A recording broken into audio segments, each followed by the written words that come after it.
قیمت هر فرد در علم و فن است.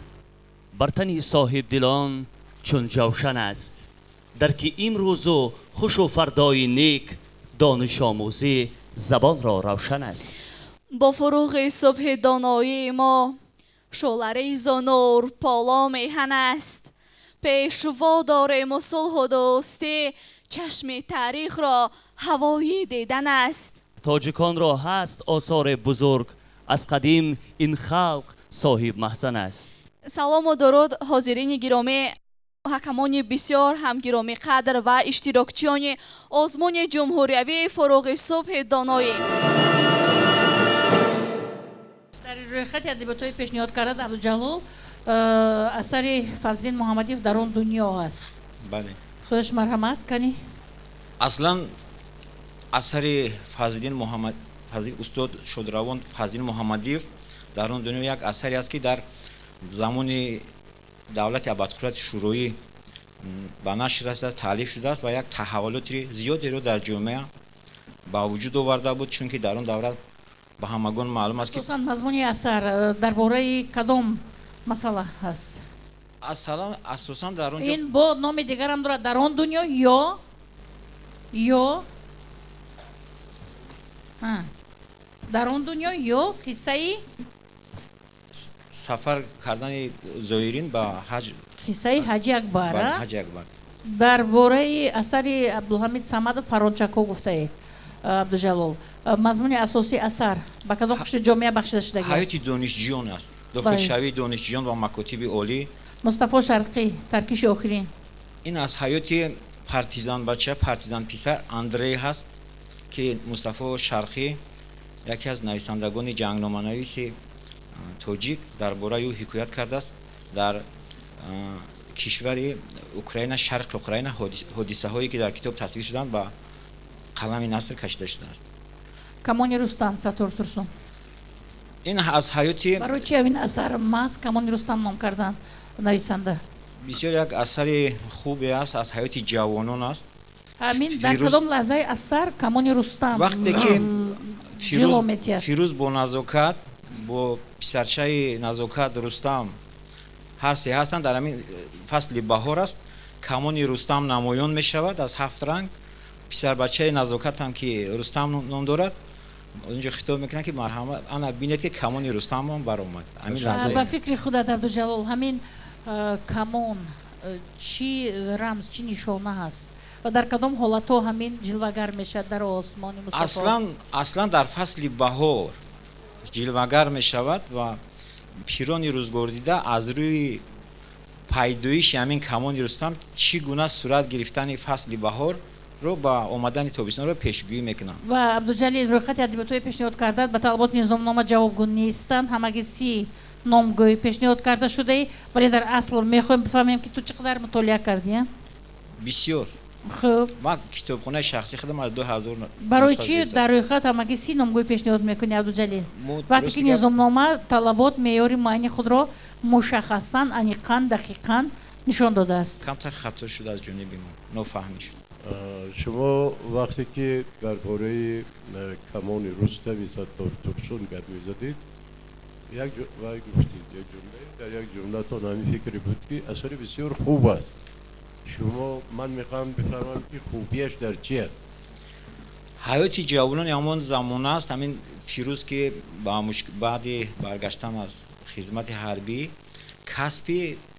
کسب پرشرفی در آن دوره مکانیزاتی رو، این نقل مضمون نیست، این تحلیل میخواد که خوبی همین اثر، درست گفتید اثر خوب است، خوبیش در چی است؟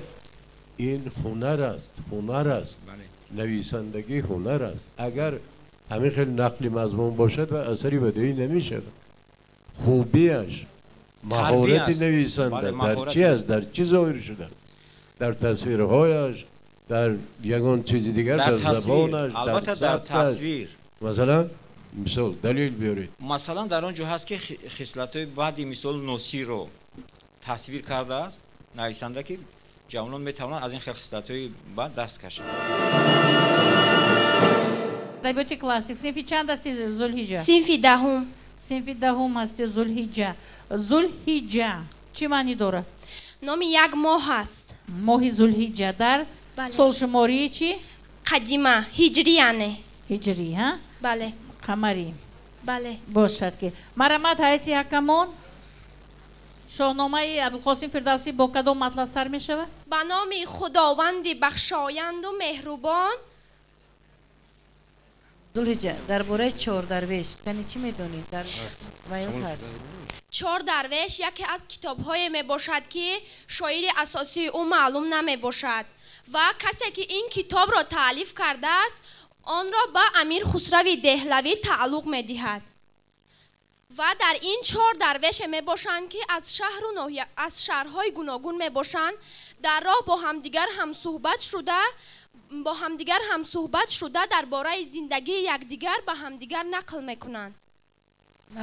زوهجا کنی از کمال خوجندی یک غزل قرائت کنید. دل مقیم کوی جانان است و من اینجا غریب چون کند بیچاره مسکین تنی تنها غریب دو مصرع آخرش در غریبی جان به سختی می دهد مسکین کمال و غریبی. آفرین. سه نفر از یک مؤسسه شده لکای مرامت ҳайати ҳакамон хоҳиш мекунам ба сабринаи хаём адабиёти классик номинатсия. خب سابرینا خون سابرینا چند غزل میدونی عموما 80 غزل 80 غزل همین از 10 غزلی میدونستگید بیت‌های اولش خون. یا رفت از چشم لیکن روز و شب در خاطر است گر به صورت غایب است اما به معنی ظاهر است از کم دل مقیمی کوه جانان است و من اینجا غریب می خواهم و کنجی که بجز یار نباشد مرغی بی بال و پر دیدم دلم آمد به یاد فرو خوان نامه دردم اگر درمانی من سازی دلی مجروحی من بینی علاجی دردی من سازی اگر آن ترک شیرازی به دست آورد دلی ما را به خالی هندویش بخشم سمرقند و بخار. من یک آغاز همون شعر را میگویم خدا دوام ده سینه مالا مال درد است ای خدا را همدمی. شما خوندید دل مقیمی کوی جانان همونجا کوی گفتید یا کوهی؟ دل مقیمی کوهی کوهی یا کوی جانان؟ کوی. کدامش مفهوم برای تو چی بود؟ کوهی یا کوی؟ کوی. با فکر تو کدام مفهوم باید بیاید؟ کوهی یا کوی؟ کوی. کن یک مراتبه دیگر. دل مقیمی کوی جانان است و من اینجا غریب چون کند بیچاره مسکین تنی تنها غریب. شبستانی از روی نومیناسی ادبیات کلاسیک خواننده صنف نهم. شماره از یاد کرده غزل‌های من زیاده از 200 تا میباشد که من قریب همه اونها رو از حافظ شیرازی و لایق شیرعلی حاجی حسین کنگفتی از یاد نمودم. آفرین آفرین. باید از 10 غزل حافظ شیرازی.